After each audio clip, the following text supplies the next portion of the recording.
did I you played Jafar, which is well known to everybody, including yourself. It's almost iconic in terms of an expression of evil, but we want to work against that in the sense that what we have is a blend of ancient and modern, and it's really about storytelling, and hopefully with the way we show Jafar, there should be some ambiguity to it. Does that mean that you're to Wonderland what Robert Carlyle is to the original?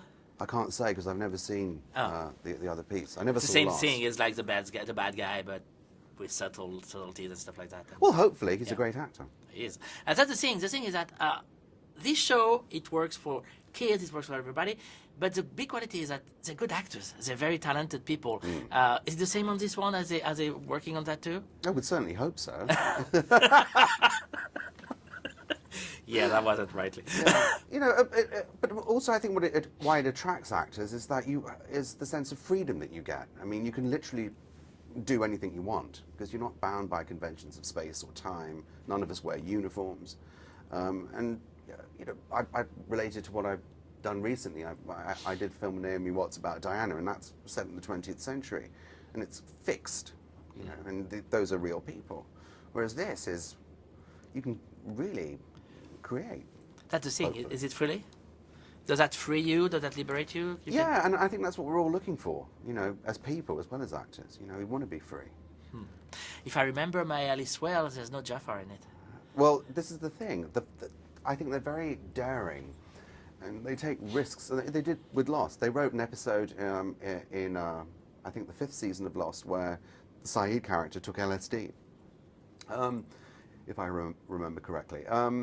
So it's not a overly reverent homage to a 19th century classic. Not if they're bringing in elements of the Arabian Nights, but it's a synthesis, and hopefully it will work.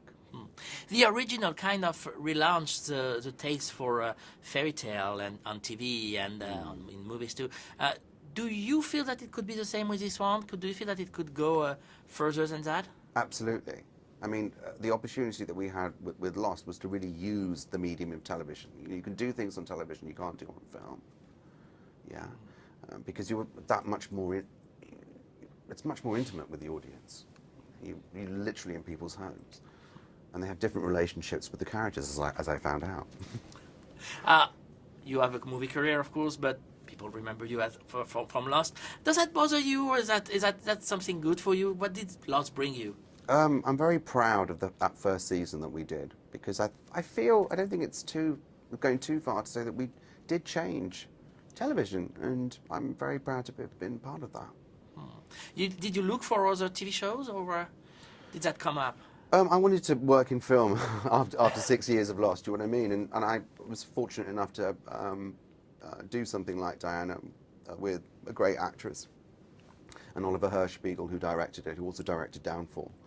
And so to be able to move between those two mediums is, feel very lucky.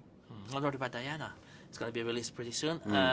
Tell me what kind of approach to the character the movie takes. Well, what I loved about the script was it reminded me of Brief Encounter, David Lean's film, and that's a very simple, intimate love story between two ordinary people. Of course, one of the people in this story is well famous, but it had that intimate quality, and you don't see that in the cinema.